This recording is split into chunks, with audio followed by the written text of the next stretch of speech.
Should have already did that. You're right. You're absolutely right.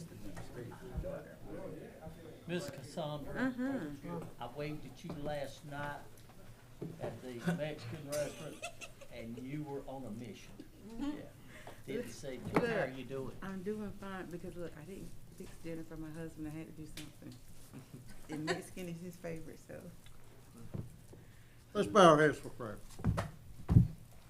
Our most precious Heavenly Father, be with us tonight as we do the business for the people of Benson, for the employees of the town, and for the members that are not in our community. Guide us so that we take the right path. We take the path that is favorable for you and favorable for our people in town. And bless us as we go along and be with Maxine as she's going through the loss of her son and all the heartbreak that goes with that. Let's remember her today. In God's name we pray. Amen. Amen.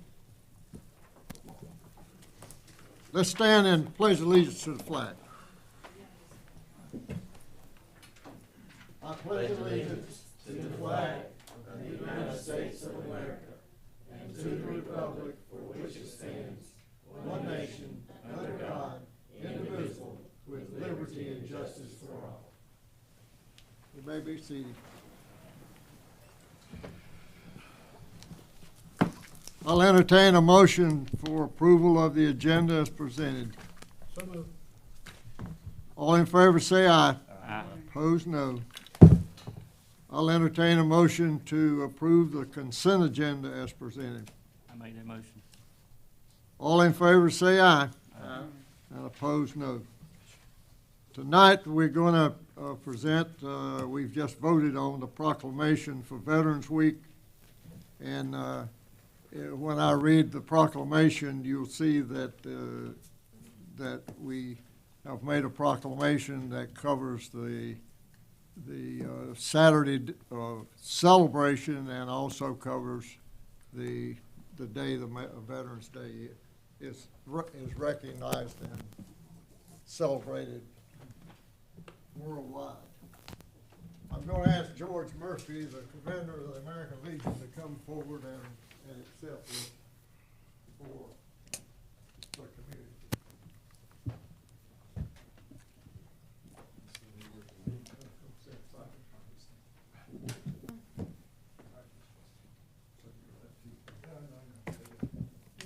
Oh, you got to stand.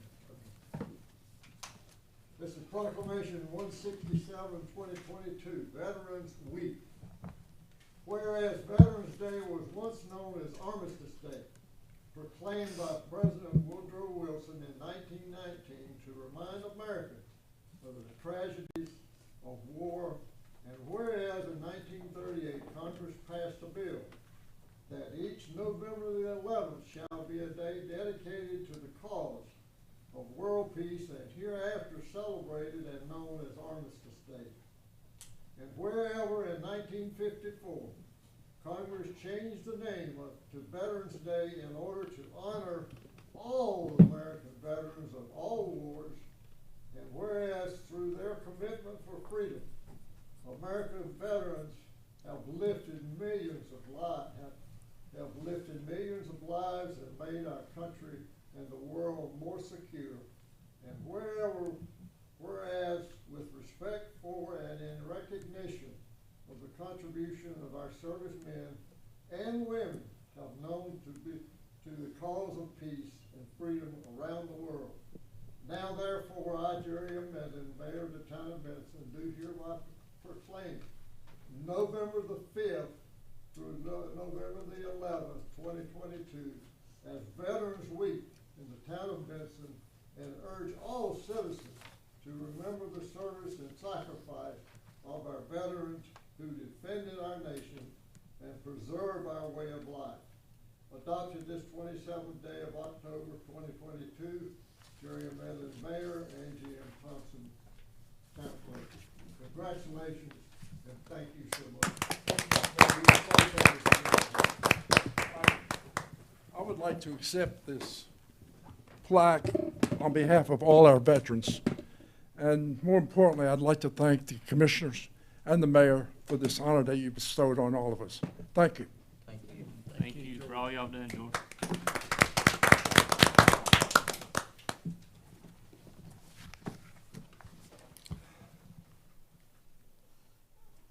Does anybody have any questions about the department reports that you received?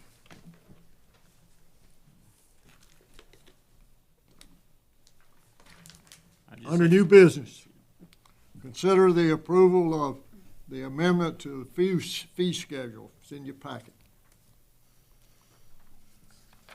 Looked like it was just an Angie. amendment or the fee that we started talking about last month, right? Yeah, it just added the encroachment. I made the motion that we approve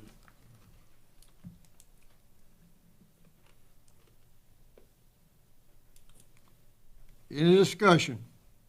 All in favor say aye. Aye. Opposed, no. Ayes have it. Mule Day recap 2022, Kim. So Mule Days, as we've already said at prior meeting, went off without a hitch pretty much. We had very low call volumes in both fire and police. As you can see in the 2022 Mule Days report, our revenues were $55,203.07. Our expenditures were $66,496.94. So that put us at a net loss of $11,293.87. I will say that is the lowest loss that we've had since I've been here in since 2014. I was gonna say, when I started, we were almost in at 30,000, Yeah. and so that's a third. So I would Yeah. say to you and Miss Loretta, job well done. Thank y'all very much. It looks And great. even 10 years ago, when I was there before, we were running 30,000. We sure were. Mhm. That's right. For years. So, yeah. Great job. Yep. So, So there's that. I'm gonna back up just a hair. Normally, we don't have public comments but one time a month, but Loretta, if you have something you want to say, you can come forward. Put you on the spot. I just, as I always say, I think I'm very grateful to the staff for everything they did during Mule Days. This would have been my 20th if we had had 2020, and I think this is probably the best one we've had in 20 years. As far as attendance, it was awesome. Few calls, everyone seemed to have a great job, except for a few locals who still don't believe it that we've turned Mule Days around. I believe in my heart, and I know that it's a very much a family-oriented event now, and I'm very grateful for that. We've worked hard as the chamber board and as the town and all the staff to make that happen. So once again, I appreciate everything. I appreciate this board's support, and we're already working on next year. Okay. Discussion on mowing, Kim. So in May, we had a discussion at our board retreat in regards to mowing. Are we going to bring it back in-house? Are we going to renew a contract for next year? I've attached in the memo that I gave you all what it would cost to bring mowing back in the first year. This was the estimate that we did in May. Keeping in mind that we have quite a few, we have 18 town properties, 5 welcome signs, 3 DOT exchanges, and 15 right-of-ways that they're mowing. They also mulch in the months between December and February, as you know, along with their mowing 7 to 10 days.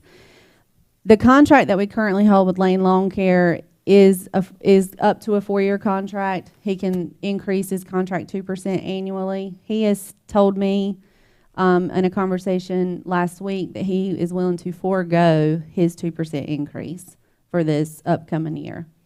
So keep that in mind when we're talking about if we're going to bring it back in-house or if we're going to continue it with our contractor. I would like to say that I feel like we've had less issues in 2022, and I think that's because we lessened the amount of days on the contract to 7 to 10 instead of 10 to 14, which is what it was in 2021. If I have to call Mark for any reason, he's here. He comes pretty much the next day. He rearranges whatever he needs. He's very easy to work with as long as he knows what's going on. And then he has also helped us with the art board. Just want to plug this. Mark donated all the mums that you see around MIM right before Mule Days. And I think he would have done that regardless if he was holding a contract with us or not. But he does have a greenhouse, and he provided all those mums and said that he's, would love to help any way he can in that regard. So he's been really good to work with. So my request is that we continue his contract another year, just because we know right now it's hard to find staffing to do additional work like this. And we have a pay study that's coming up. Maybe we can get a better estimate of what a person that mows, what they need to be paid. But obviously, it's what the wishes of the board is. I had a question. So we lowered it down to 7 to 10. Was any properties went over that 10 days, or do we know? I'm sure they have. I know that there have been, like in the Grove, specifically. I know that's why the mayor's shaking his head. But I have called Mark and said, hey, this got missed. He came and did it the next day. So. Because I think like the 95 had been over 10 days, because I think at one time it was on 2 weeks. I don't think it's ever gone that long, but I don't count when he's here. You know what I mean? I mean, we can start, but if I ever hear that there's an issue, then he will come and do it if I call him. Now, a lot of his, or some of his work, I know the fire department, who else has been doing their own work for over a year now? The fire department cuts their own grass, and just recently we started the Parks and Rec department mow the fields, just the fields. Mm-hmm. Well, we had an issue with him and really with everybody else until we started doing our own. That was I'm also. I'm not saying go that route, but That was if also we're a. going to go on a contract, I still say with any contract, you need to put it back out on bid and see who's offering what. And that's why I'm asking y'all now in October, because if we're going to put it out for bid, I need to do it like Monday, and so I can have it back in time for December. What we don't want is to miss mulching in January and February like we did last year, because we had to put it back out for bid later. So that's why I'm bringing it back now. And Did you put it back out on bid last year? Yes, sir. This is his first. This is a new contract, 2022. My theory in the business I'm in, we go out for bids almost every quarter, and I would say that my experience is most of the local landscapers around here are not willing to take on any additional work because of staffing issues. And not only that, when you go out for a request for bid, it goes to the same contractor you're using, and they never come back as cheap as they are last year. Well, they and always go up. that happened last year. We went out for bid, Yeah. and he was the only one that bid, so I had to extend the bid 7 days, and still he was the only one that bid. And I send it out. We have a list of mowing companies that we send it to. We post it online. Tyler puts it on Facebook. So, I mean, it gets seen. It's not just going, specifically to certain people. It gets seen. But he was the only one that bid in 2021 for 2022 contract. The only concern that I have, and this is in regards to the estimate that y'all brought us, you brought us an estimate with the purchase of all equipment. If I'm not mistaken, we leased the mowers for Parks and Rec, and we could save a lot of money potentially up front for leasing. We could. My recommendation would be that we renew the contract, seeing is he willing to go to 2%, but maybe when we do the staff and the pay for study and figure out what employees are going to cost us, maybe then we could go back and look at what lease rates would cost us for equipment to see if it would be feasible to bring back in. I've already started looking at budget for next year. I mean, we can start adding that into our budget talks as well, and that'll give us a little bit more time. Well, if it makes you feel any better or any worse, everybody else in Johnson County is having the same problem. Smithfield uses the same one we use. And the reason ours is a problem, and if you never sat down and read the contract, please do that, because it is a big, big job. And I'm- Because there's lots of places they have to go and keep up with, and there's a lot of places that are, when it gets wet, they're tough to deal with. And everybody on the Mayor's Association is looking to take the grass cutting and the garbage pickup in, because Smithfield has already got quotes on the trucks and what it's gonna cost to get them. So I don't see that we can do much different than what we've done now. I would think with what we know now, if we're marginally satisfied, I would make the motion to go ahead and extend it for 12 months at the same cost that we paid last year without the increase. And that would be my motion to the board. Any other discussion? All in favor, say aye. Opposed, no. And I will say, if anybody wants to see the contract, let me know. I'll email it to y'all. Discussion of traffic pattern behind the Grove, Kim. So we've already had some discussion before the meeting.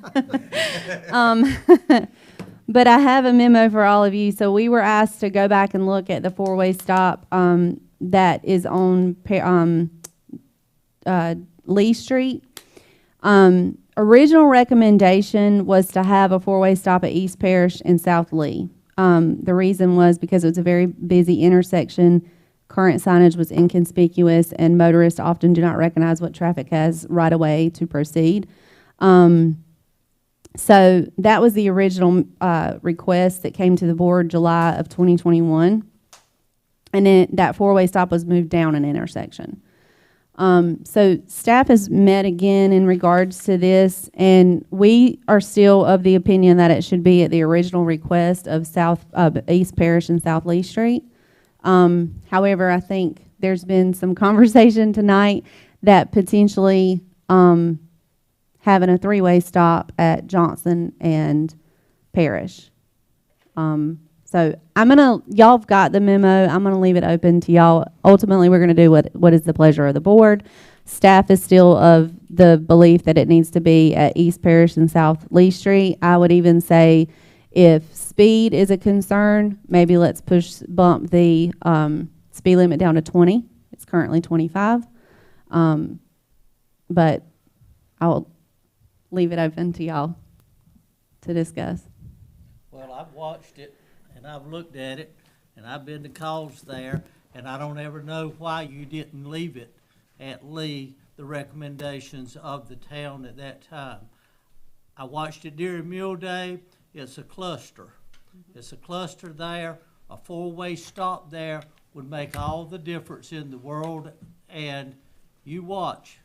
If you don't go to sundown and these events that's going on, people park right there, and here's where they walk across the street. And it's dangerous when they're running through there. That's my opinion, but I would also, even at Mule Day, I watched it this year, at Mule Day, not only the four-way, I would really look at closing off the next street up because of the horses and the stuff that were in there. I saw too many golf carts and too many accidents almost happen with kids and stuff in that. And people are now going behind the Grove and doing more vending down there than up there just because of, they're coming down that street from my laundromat and the food line because that's where they're parking. And it's tough getting through, and you put a horse or a golf cart right in there, then you've got even a bigger problem. It doesn't hurt the vendors behind the Grove now, ever since that they get their stuff in, they get it down, and they can keep their food and places stocked. And it's a problem with the state as far as food. You're not supposed to be standing in horse manure while you're eating food within 15 foot of it. So. Well, the reason why it was moved is because the complaint of speeding going down Lee Street. And with the other part going in, it was seemed better equipped to move it up. That way it slows them down heading back toward the park. I've been out there, matter of fact, as recently as Friday night. The problem with the traffic speeding, and it's on both sides of Parish, as far as pedestrians crossing the road or anything like that. Traffic coming from Market Street down Parish, they don't never hit their brakes till they get right there at the swing set. So they're traveling, speed limit might be 25, they might be traveling 35. Coming from Parish, from Food Line, going across behind the Grove, they're probably at full speed by the time they get to the swing sets again. To me, if you want to protect the kids and the pedestrians back there at the Grove, is to put a three-way right there at Johnson and Parish. That way, anybody coming across Parish or coming down Lee, they can't gain up speed because they got to stop. Anybody coming from the other way of Market Street coming toward the Grove, they got to stop. To me, because I heard Commissioner Neighbor saying pedestrians crossing the street, Parish has already got a stop sign. So anybody that's got to turn off of Lee going on to Parish, they're not going to be traveling that fast. Your most speeding vehicles, I'm not going to say speeding, but the fastest vehicles are from on Parish Drive. I'm not even, Parish Drive is usually taken care of in there. I'm not talking about speeding as much as you have anything right there at Parish Drive and Lee. Yeah. People are looking over. They're not looking at what is crossing the street. They're not looking at stop signs there because they know they've got it all the way through. They got a caution light up there. That's a blinking light. Where? Right there at Parish and Lee. There is a light that's above there, same thing that's on Parish and Dunham.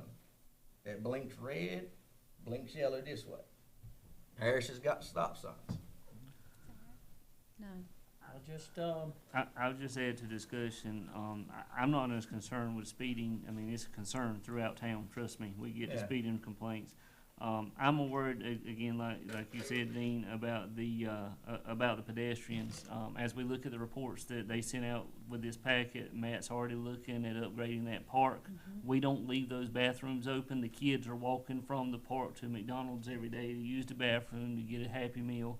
That's what's going on. Those are the complaints that I'm getting, is that they go out there to the park and they don't have a restroom. We talked about this. This was Tim's recommendation when he was on the board. We moved it down. I can tell you personally, I almost hit somebody there during the sundown for downtown that was crossing the street because there's not a stop sign going down Lee Street there.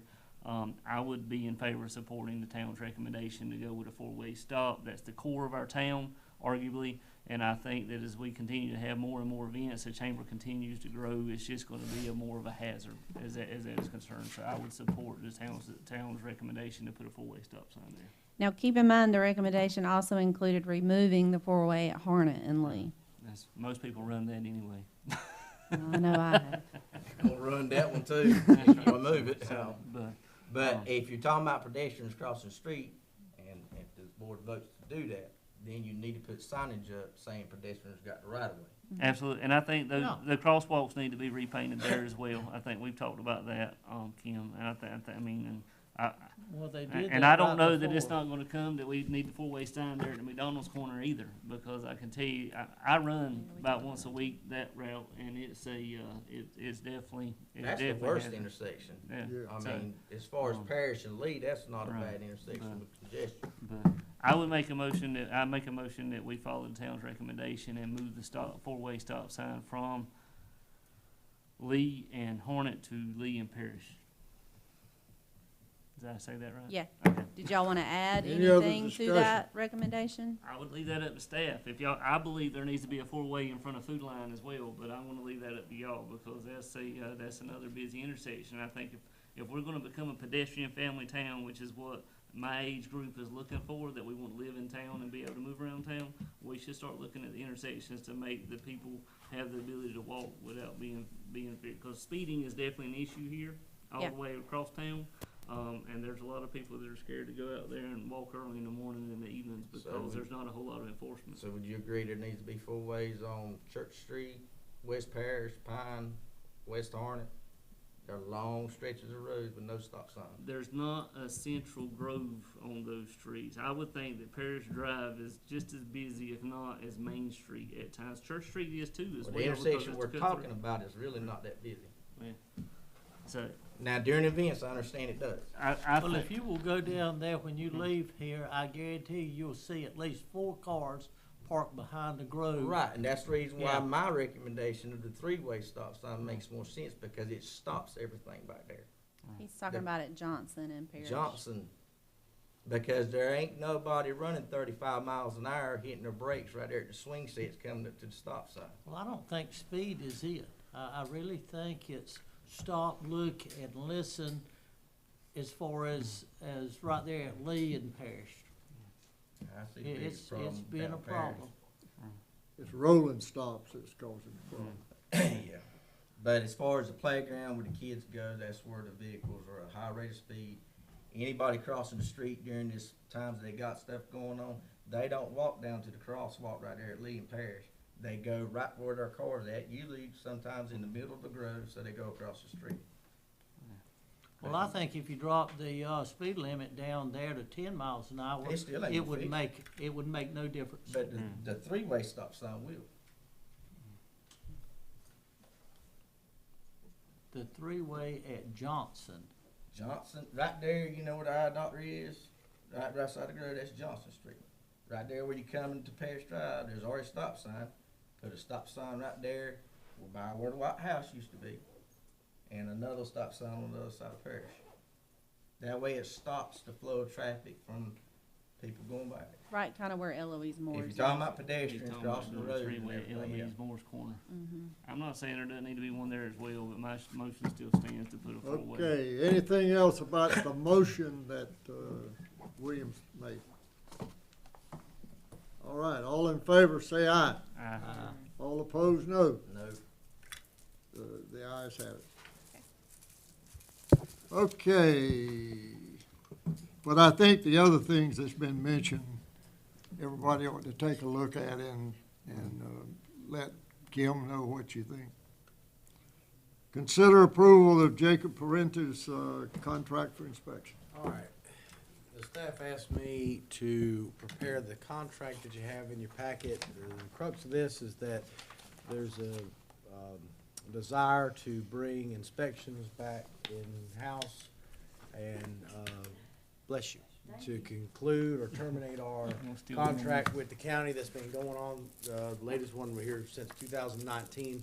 The county handling all our inspections and plan review and those matters, and then also charging the fees for them. So Jacob Parenti used to work in the planning department, and this contract is an independent contractor arrangement. We're not talking about bringing him in as an employee, but he would be an independent contractor that would work part-time, approximately 20 hours a week.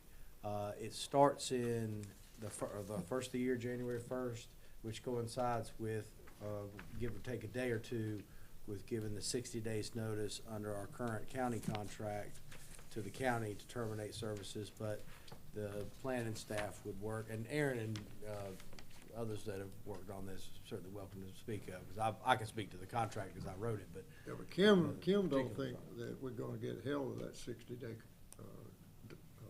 notice. You think we're gonna get hell with it? He wanted to see if they would waive the 60-day notice. Well, I'll be candid with you, and I always will. It's my job. The contract is, I didn't write that one, and You didn't write this one? I didn't write the one with the that we're currently in. So it's nothing wrong with it, Mr. Mayor. You wouldn't think you would have a problem with it because it's pretty short. It does leave some particulars out, and so maybe there's some wiggle room there where the language is a little bit ambiguous. Particularly, one of the provisions, Section 6 of the current county contract I'm talking about now, states that it's from October 17, 2019 through June 30th, 2020. and may be amended on mutual consent, which has really never been undertaken expressly, has only been undertaken by the behavior of the parties here, which we won't get into the weeds on that, but That's why we thought it wouldn't be a problem. that's for that reason and others, I think you could, but my caution with that, and in discussing that with primarily Aaron and Kim, I would caution you against maybe doing anything too quick with the county as far as terminating, because Aaron can tell you, I'm sure they've got pending inspections or projects that they're working on, and then needs to be a certain time frame for them to phase out of their inspection period, and then phase Jacob in if that's what y'all want to do. But yeah, I can't sit here and tell you that I guess if you really took a firmer position and said, we're just going to stop today, tomorrow morning, we're just done with you. Well, I don't think you want to do that. No, I think 60 days is what's recited in the contract currently with the county as far as a termination notice requirement. So that's why we went, I kind of suggested, when in doubt, and the language not being completely expressly firm on this, you could just say, well, it does say 60 days, and in any event, either party could terminate, so you could always, the county couldn't question that. Neither could we if they sent us a letter and say they're going to stop doing our inspections and gave us 60 days notice. Why don't you let Kim find out what the lay of the land is? I mean, I've Well- been told that anything they've made one permit on, then they got to finish it. We're going to have a conversation with Shane. I would rather go ahead and approve it as it is, and if we can cut the 60 days, then we let Shane let us know that. But what I do want to make note of, anything that the county currently holds in permit status, they're going to keep. If a subdivision is more than 50% permitted out, they're going to keep that subdivision. So, right, Aaron? I don't agree with that. That's the idea that we've talked about, and I think that 60 days will help us in transition. They've been doing our inspections for 3 years. We want to keep a good working relationship with the county. We want to have these conversations. We want to prepare our staff. So that 60 days would be right at the first of the year. It would give everyone a chance to start fresh, to do it not in haste, but to really make sure that we are in conversations, that we have that conversation about where's that cutoff point. Because if you have a subdivision that's been built out over 50%, those contractors are accustomed to dealing with those county inspectors, and to abruptly take that and say, well, no, you have to, these lots are going to be with the town of Benson, and you have to get accustomed to a new process, a new inspectors. That is not a good explanation. To say that the ones that's inspecting it are not inspecting it according to the law. Well, no, what we're trying to do is not give too much difficulty to the builders. They might still have 5 houses that they're building and they're permitted through the county, and then they want to do phase 3 or phase 4, let's say phase 4, and now they're going to have another 10 houses with Benson and 5 with the county. It's going to get, we're trying not to make it too difficult for the builder itself. I'm talking about the 500 houses that we've got that's What? on the books. We're not talking about those. We're talking about for major subdivisions, we have 3 subdivisions that are under construction. All of them are on Tar Hill Road. Get on the microphone. Sorry, so she can be heard. We're talking about the existing subdivisions that have already been platted out and are under construction. So we have 3 that are left right now from that wave of subdivisions that we saw approved in 2017, 2018. So you have Tar Hill Landing. They're just getting started. I don't believe they're at 50% yet. They're just getting started within the last 5 months. Brickstone is just getting started. And Copper Creek is, they have a significant amount of lots that have been already built out. So what we're saying is those subdivisions that have already been permitted out, and there aren't many lots left, to just go ahead and let the county keep the rest of them so that those builders, sometimes you have multiple builders in Copper Creek. I know you have multiple builders over there. To be seamless on the public, to let them continue to have those. But those subdivisions that have been approved, that have not been final plat, that have not been permitted, those would all fall under Benson's So you're jurisdiction. saying the 500 houses that we talked about yesterday have not been. If they started? haven't, he's talking about ABJ and Weston. ABJ, they Hills. haven't platted those out yet. Weston Hills is the one that's getting close to final plat, and so I think, we would see maybe at the first of the year, those lots, getting ready to be permitted. And so we're just trying to talk that out. What would be a good demarcation of what's left with the county and what it remains with, what goes to the town. From that point, from January 1st, everything new would go to the county, to the town. But anything in a subdivision, a residential subdivision, say Copper Creek, that's, 75% built out, leave that with them. Don't disrupt that process with those builders.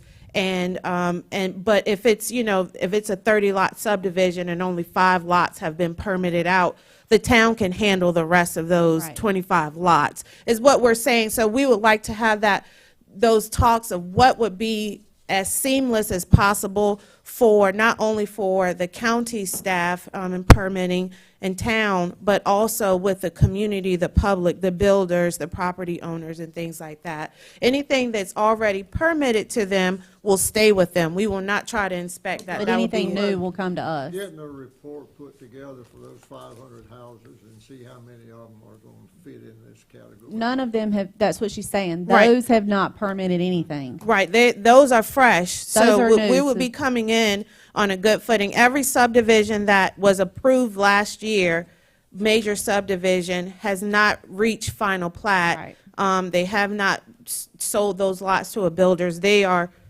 essentially waiting for us to start take our, back. so we start back in So January So 1. we'll have those, yeah. Yeah, we'll have everything, I don't What have I any was- problem at all with the county taking until January the 1st, even to get us acquainted. I don't know the guy that we're talking about. Don't know how much he is going to do, and he used to work here. He's a level 3 inspector. Level 3 inspector, he left us as a level 3. No, he was not a level No, 3. when he left us, he was a level 2 inspector. He had all of his level 2. We do have a building inspector that's on staff right now. That's he has all of his standard 1s, and he's applying now to get his probationary level 2.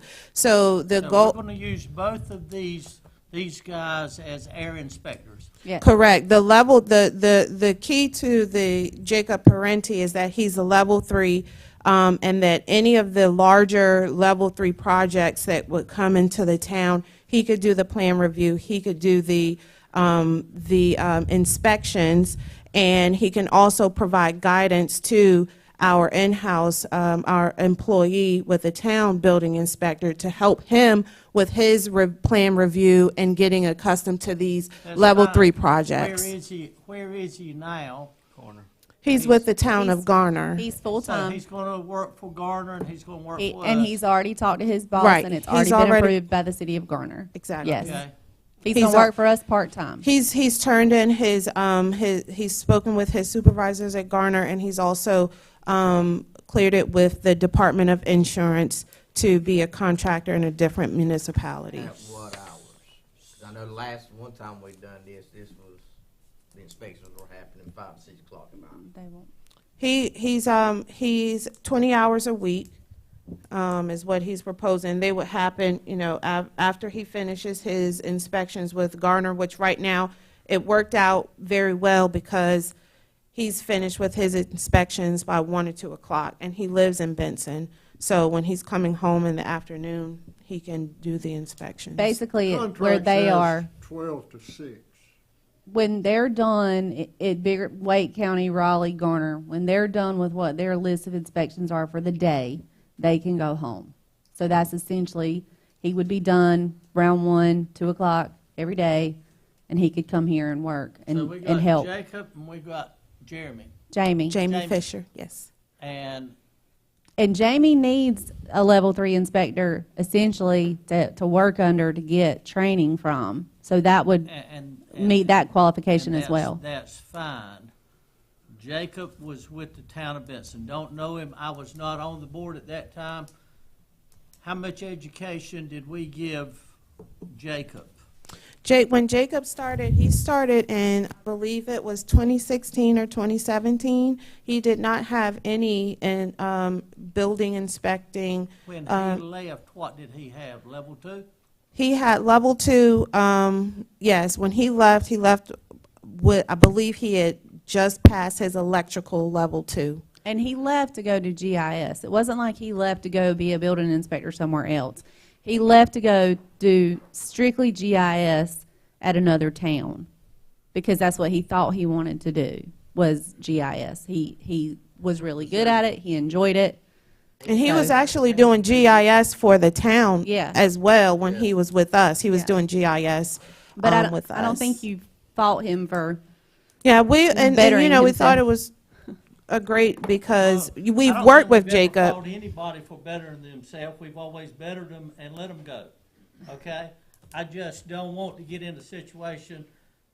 I don't want to stir anything up with the county where 6 months from now we're going to have to go back to the county and say, "Oop, we're right back where we started, and we're Well, going to need y'all to step back in." And that's why we've said we don't want to waive a 60-day, we don't want to burn any bridges with the county, but we need to bring inspections back. We have a revenue line item for inspections that we are not making any money in, and we need to bring it back.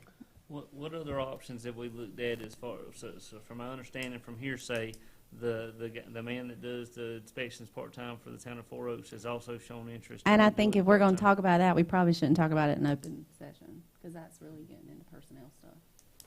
Do you think? I mean, I'm wholeheartedly have some information on that, but I don't want to. Okay. I don't want to do. I mean, I don't want to do that in open session because I don't want to put everybody's business out there in an open meeting. Agreed. I mean, so y'all, we can. I just wonder, because by my math, at 20 hours a week at $50 an hour, which is what the contract says, we're paying him $52,000 a year. Yes. And the hours, my question, I think the hours weren't outlined. You just answered that question for me. And then my other fear is life changes because Jacob is young, and I know Jacob, and I don't have any heartburn against Jacob. But what happens when Jacob decides to have a kid? And I know that that's lawful. I'm stepping over boundaries right there. But I mean, what happens when they come 6 months down the road and they have a kid and they say, "Hey, I don't want to work part time anymore because I got a kid to raise." You know what I mean? That's a concern for me because I know Shane very well. And I feel like Shane's going to be have a little bit of heartburn for us because he wants us 100%. He wants our inspector. If Jamie gets his level 3, it won't surprise me. But he's wanted, and to be fair, he's been poaching Jamie since the day Jamie was When at they're level paying him 1. $82,000 a year and giving him a Ford Ranger to come, I mean, Yeah. we can't compete with that right Yeah. now with our budget. And so my concern is, what Will said, are we creating a fix that is going to last, or are we just putting a Band-Aid on something that we're going to have to rip off and then go back to the county with our tails between our legs 8 or 9 months down the road and have to beg for mercy? And I just don't want to. I don't want to have something that we've started and we lose somebody that's already on board that is an employee because he doesn't want to work under him. Jamie's actually really excited about this Exactly. opportunity because it gives Jamie the opportunity to train and do what he needs to do to build his inspections up. So if we're looking at $52,000 a year for a part-time person, that's length of time is inevitable. As a board member, if bringing inspections is the goal, this is back to the town of Benson as a goal of this board, what would it take me to turn that $52,000 into a full-time employee that I know I've got? Probably What much more? 100 than and, that. well, the inspector you're referring to makes $102,000 currently where he's at. So I got a question. How much, when we were doing it, in-house, how much we were making a year just on inspections? It was steadily increasing. I don't know the numbers off the top of my head, but from when the time I started in 2015 until 2019, it was steadily increasing, and that was before we had the wave of subdivisions. In 2019, that's when Jacob left, and we saw that wave of those 7 subdivisions. So it's been steadily on the rise. And I will say, when Jacob left, he didn't just leave us high and dry. He worked with us for at least 6 months to help us close out all of our existing permits. And so, you know, Jacob, I can stand here and say that he is someone that, in my conversations, when I had these conversations with him, that he would love to do this. He's excited about it. He knows the town. He enjoyed his time working with the town, working with me, working in the planning department. And we are all familiar with him as well. We know his work ethic. He is young, but, you know, I think you can factor that for any life situation of anyone. You take that risk of someone saying a life occurrence has happened and I can no longer fulfill this. So that's a risk with anyone. But I've got a report. I've got it right here. Put together back when, I don't remember the lady's name that left, Lorraine. that was doing the permits. And $138,000 was, I think, was what, 2017? In was. 2018 was a little less than that. In 2018, we brought in 108,426 in revenue. In 2017, it was 89,107, but the hotel was 2018, right? yes. My No, question it might would There be- was a lot of 2017. stuff that wasn't, is not on there. Then it went down in was on 2018 was the 2018, we didn't highest. have- That we didn't probably have was the anybody in was the hotel. 2018 that could be a level 3. I mean, the hotel was done not through in-house. Yes, it was. was. But we were contracting with an inspector because at the time, Jacob or Braston did not have level 3. So he had some level 3, but not all. So we also engaged with an outside contractor to handle our inspections, especially for the hotel, and not just the hotel, but other inspections as well, because our inspectors were not at that standard that they needed to be for some of our inspections. So it's not a You new thing. understand that I'm not fighting you on it. I just want to make sure we're doing the right thing. All I've heard from Jerry is we're losing how much money, we're losing all of this money to the county, but nobody can show me a figure of what we're losing. I would like to know what we're losing Well, and what we're gaining. So when we have a project and the county comes in and inspects, we don't get a penny for it. Right, we Correct. do not. Zero. And keep That in was mind, the agreement. that was the agreement. And Erin and I, when we were doing the budget this last year, she estimates that one house construction can bring in up to $1,000 per permit. So you're thinking you got 500 houses that we know are getting ready to permit times 1,000, and then you have a hotel as well. So if we have that, and then we also, and y'all are aware, you've got Tar Heel Landing, you've got the stuff going out on Honeycutt Street, you've got the other commercial projects coming. The Planning Board of County just passed the corner of Highway 50 and Tar Heel Road to be an additional development that's coming. If we got all that and you're looking at numbers of 500,000 or more, why are we not looking at a full-time inspector? Right now, we can't afford one. Right now, we're trying to we're going to do part-time until the revenues are there. I can't justify hiring somebody for $102,000 and not anywhere close to having that in this budget. We budgeted 70 for a level 3, and we basically got laughed at, right? I keep one thing in mind too, to Commissioner Neighbors' point. This is not an exclusive dealings contract. You're gonna use them when you need to use them, and you're gonna pay them for what And the we time can you give them a work. 30-day notice if I And read you that can right tell at them any 30 point in days time. notice, or, yeah, you could just say, you could, if 6 months from now, it's a year contract, which you could extend that out, but if 6 months from now, there's a plethora of work, this board wants to go and hire someone full-time in-house, you can either just terminate with Jacob, or you can say, well, I'm leaving this open, but I'm just not gonna be using you as much, except you'll be the safety valve if we really get backed up 1 week or something, Yeah. so. I mean, if we don't need him 20 hours a week, Aaron's not going to have him here 20 hours a week. Right. It's going to be Probably as gonna need needed it. up I to just 20 wanna hours a know week. what he's going to be qualified to do. Everything. Okay, so you're talking about $1,000 to inspect a residential home. Berry Plastics. Okay, the big warehouses out there. Across 95, the big warehouse out there. You have to have a level 3. And he's got it. And I understand that. But when he goes in there to inspect those, he's not doing it like a residential. He's spending a lot of time right in there. I've heard some of the guys over in Smithfield talk about how much time they spend in these big warehouses. Now, he's going to be able to handle Garner, and he's going to be able to handle us.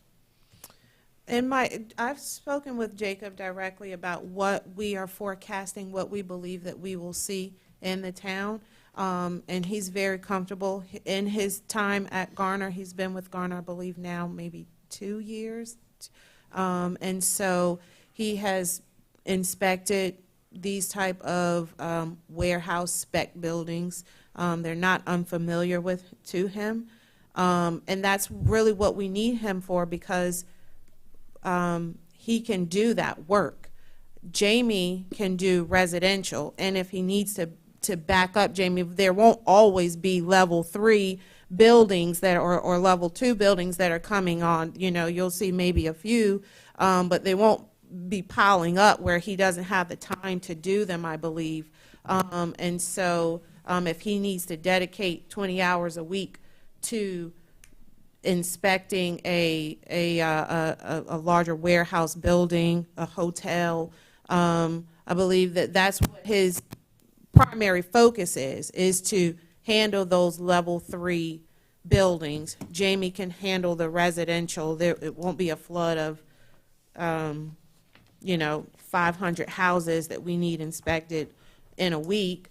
It builds up in incremental. So I'm just looking at more of their commercial than I am residential right now. I know we're not going to have 500 houses that, well, you've got to have them done this week. That's not going to happen. But when you get called for an inspection out at a 500,000 square foot building and it takes you 2 weeks, I just want to know, can he give us the 2 weeks? I mean, yeah, it may be 20 hours a week, but he's still got work to do. I'm just making sure we're covered. I don't need y'all to come back and say, oh, well, we told you it was going to be like this, or we told you that he can't do all of this. I think it's great to get a level 3 in here and put Jamie working with him, so we may at some point in time have 2 level 3s, and maybe Jamie will be our number 1 full-time using the other part-time with him. But what kind of money, when they go out and spend this kind of time, what kind of money does the town get back off inspections, off commercial?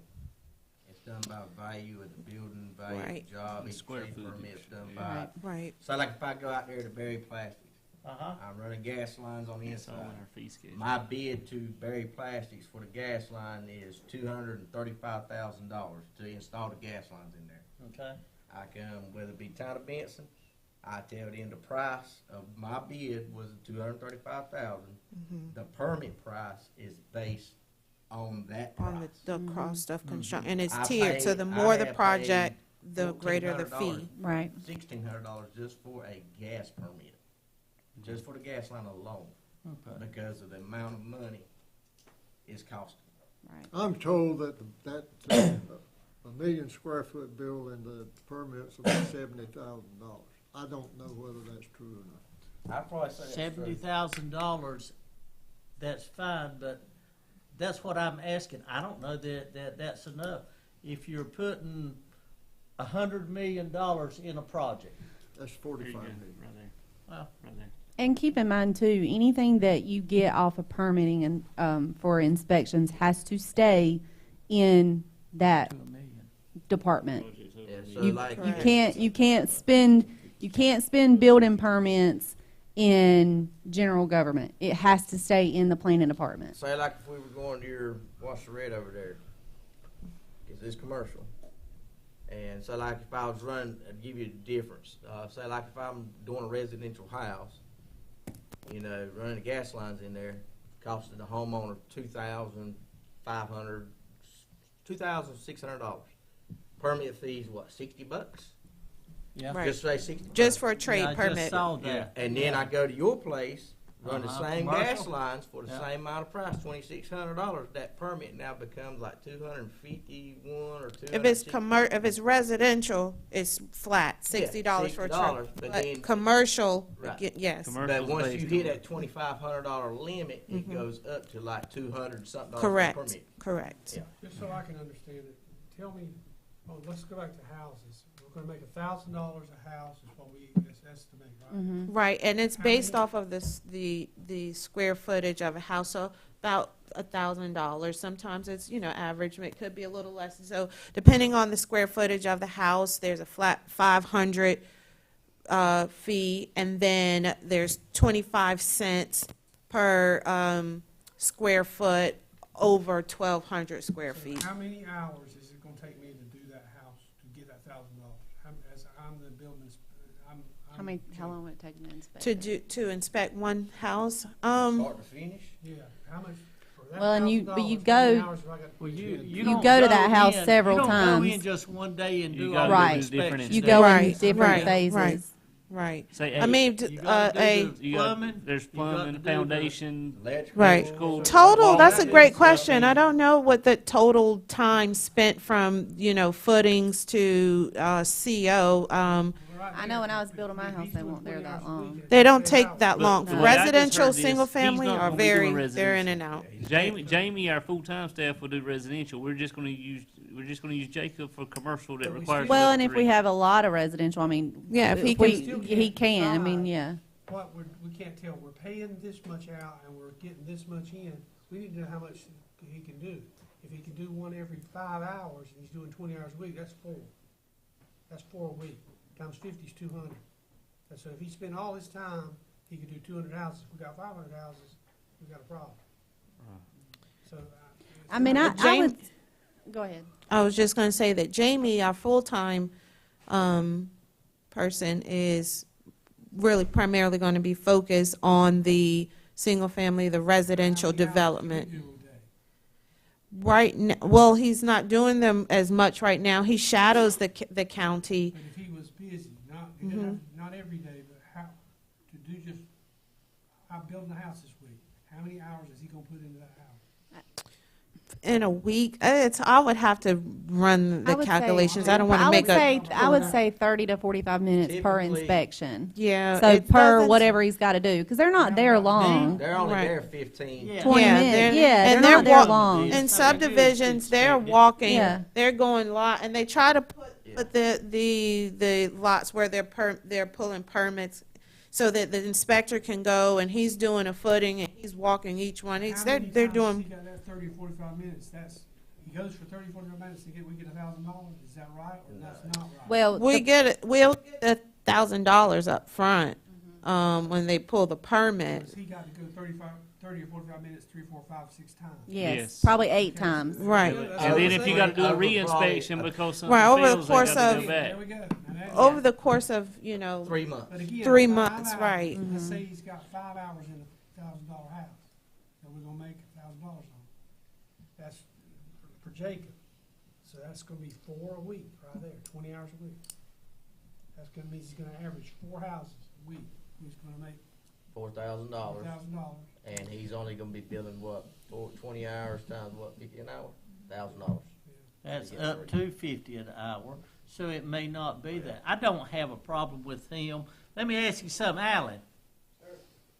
In air fire inspections, we got a fire inspector that goes, how long does it take him, now we don't do residential, how long does it take him to go just a general inspection of, say, my laundromat? How many places does he hit a day when he's out doing inspections? It all varies on the size.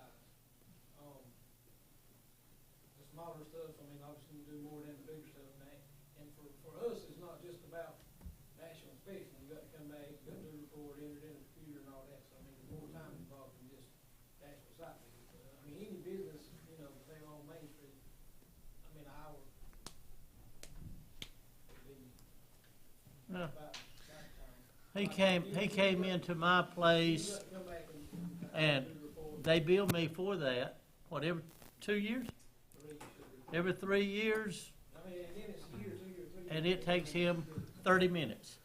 And when he tells me that I've got a smoke detector, I've got emergency lighting that I need to replace up there, he will come back in 30 days for a reinspection. That's right.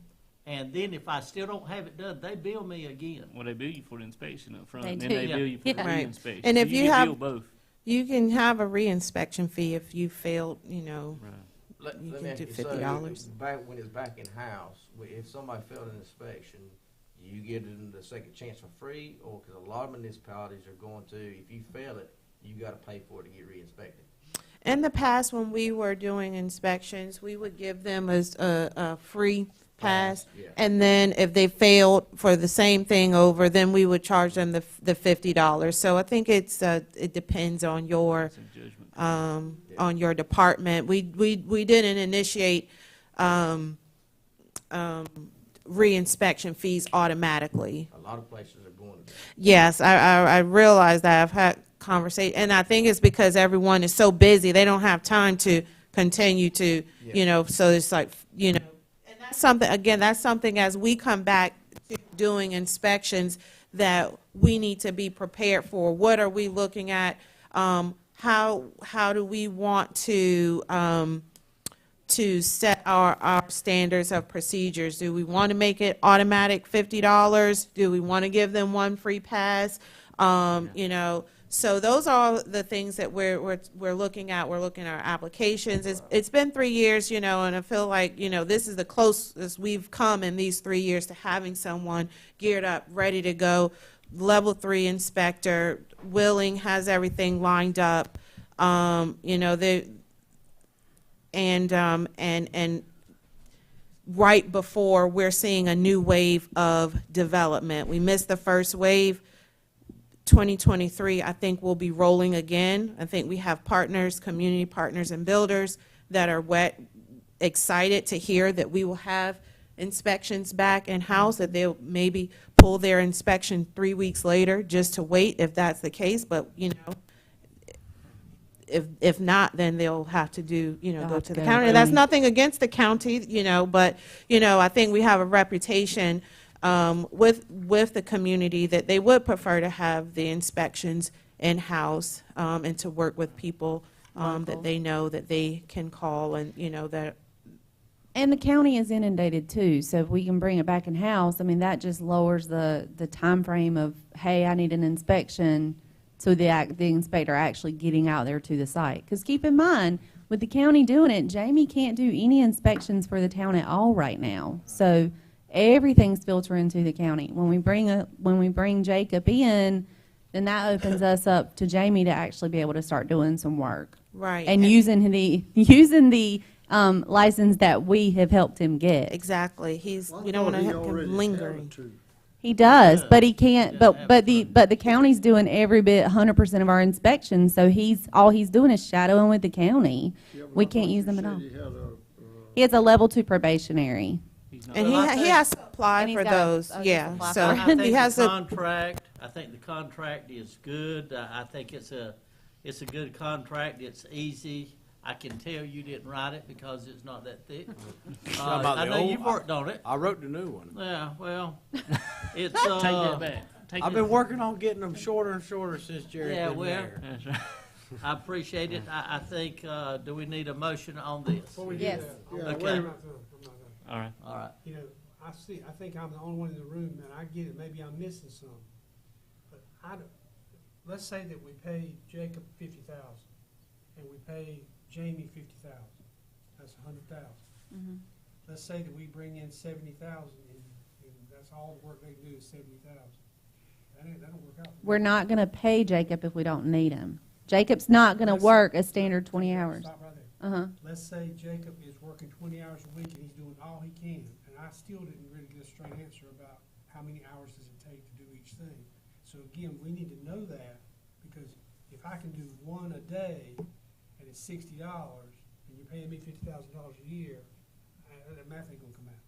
So again, I didn't understand how long, what's the capacity, what's his ability to reasonably do in 20 hours, and what's Jamie's ability to reasonably do in 40 hours. I don't see where we have, again, it's the same thing before when we were approving the hotel. I needed to know how much we're gonna get in taxes, what's it gonna cost us. Mm-hmm. We never got that answer exactly. Mm-hmm. So we need to, that's something that we So- need you guys to do, is to say, his capacity is this, you know, it takes this long to do this, if we make this, we're gonna pay him out this, we can see if the math works out. Well, Dean, So I mean, work out for the math to be where it's better to do it with the county.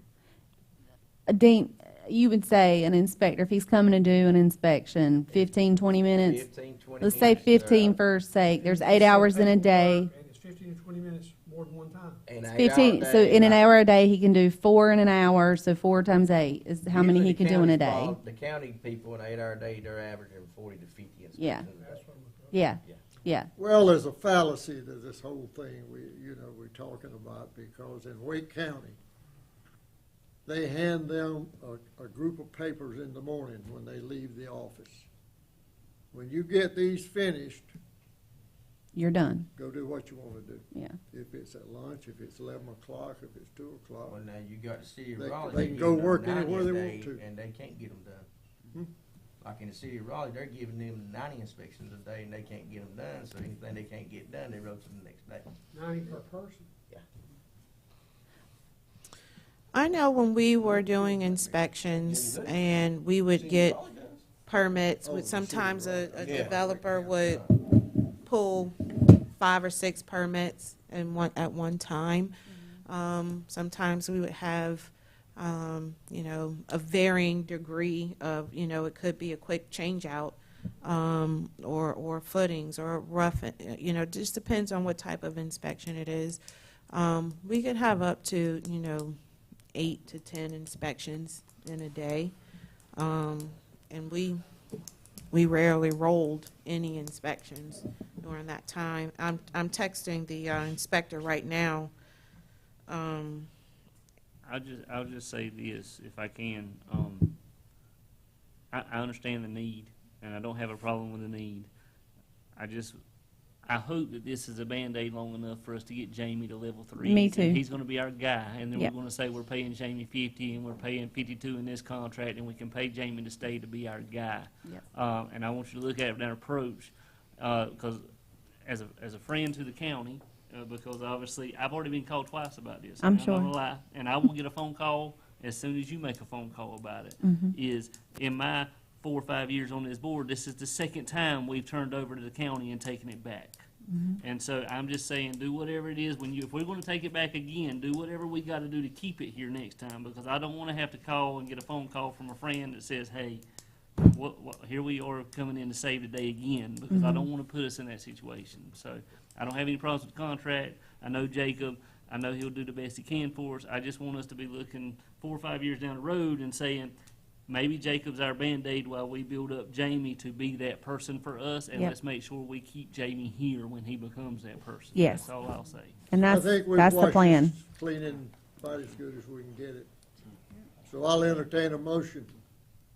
I make a motion, we approve the contract as requested. Any other questions? Now, that also includes the 60 days with the county right now. Yes. So that would start as January 1.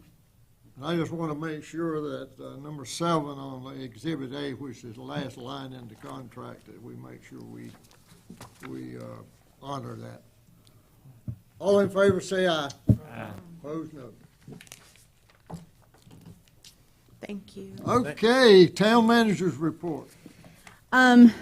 Tomorrow night from 6:30 to 8:30, we will block off Main Street for a Hello Fest trunk or treat. And from the email we got today, it looks like we got about at least 40 cars from what I gathered from the email. So if you're around town, come out. Should have some food trucks in the Grove. It's going to be a real big event. It's going to be real fun. November the 5th, mark that day. That's also going to be a full day of celebration for our veterans. It's going to start that morning with the 5K. Directly following the 5K is going to be the award ceremony, parade to start at 11, and then 12 o'clock, everybody's going to convene in the Grove for a sanctioned barbecue cook-off. And Antique Outlaws is going to be playing at the stage. Veterans will eat for free, and everybody else plates are $10. So please make sure you mark your calendars for that. And then November the 17th, we are going to hold another blood drive. We were very successful with the one for the police department, so the town is going to host the next one. It's going to be same location out here in the parking lot behind Town Hall, and all the donated proceeds are going to go to Bama again. So that'll be the 17th from 2 to 7. So we hope y'all all can come. Just Angie a said she's clarific- not giving blood this time. I did. Yeah, but they didn't let me do the sticking or we would've got blood. She'll be there for support. Just a clarification on the Veterans Day thing. The $10 that some of them are going to be paying, the veterans are free, but the people that want to buy a plate for $10, that money is going to the Veterans Memorial. Yes, yes. Sorry, the money from the plates will go to the Veterans Memorial. Okay, Isaac. Nothing from me unless anybody's got a particular question. Max? I got a question.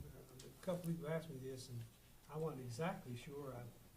But you're not doing trick or treating tomorrow night, just the Howlfest and thing. Right. Yes, and trick or treating is still going to be Monday the 31st. Yep. I'm good. Dean? Cassandra? Will?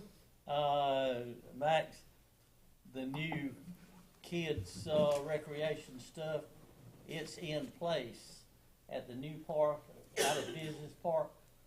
Great for small kids and stuff, and we're working on the Grove. The Grove, there's about 7 huge pine trees that's got to come out, and big money to get them. And we're talking pine trees that are this big around before they can anything go in the Grove where the stuff is. So I've already been on that path. I ain't voting for that. yeah, this ain't Main Street, so no, they've been talking about those pine trees Guess coming why my out. vote But, down is no. Take a bulldozer and push him over. Okay, Whatever. William. That's it. Only thing I've got is I saw the electrical crew working on the lights and stuff. Downtown looks great. I walked downtown tonight. And then I've heard a lot of sirens lately, and based on the reports from both police and fire, it sounds like September was a heck of a month. So I just want to say thank y'all so much for all y'all continue to do, and that goes for everybody in the town. We had the kickoff meeting for the Aaron, help me. UDO the other day. A lot of comments, a lot of people involved in that, so I'm interested in seeing how that works out. So y'all probably get reports on that from me, but we had probably about 20 of us, 25 of us here the other day in that meeting, and so other than that, a lot of stuff going on. So thank you, staff, for all that you do, and keep doing it, please. That's all I got. Yesterday, I got an email late in the afternoon, not late in the afternoon, about a meeting that was going to be held today with USDA Secretary, or with, USDA Secretary. So I told him I wanted to attend the meeting. It was in Elm City, and it didn't have times or streets or wherever it's going to be. And so I came back in last night, and I did have an email as where it was going to be. So I went to Elm City today, and Tom Vilsack, who is the Department of Agriculture Secretary for the federal government, and one of the president's people, Mitch Landau, that he follows up on things that are being announced. And they announced today that the Rural Partners Network is going to be in North Carolina. There's going to be 5 different areas that is going to get the benefit of this network. Johnson County happens to be one of them, and we're in with Wilson in Wilson County. So we had a private meeting with him this afternoon. We happen to know the guy in Raleigh that is in charge of USDA in North Carolina, and he's going to come to see us, and we're going to get all the mayors together in Johnson County, and this is going to be a really good program. It's going to have a lot of ways that you can get things done, just like building a playground for children is things that's in there. If you're doing things for children, you can go with it.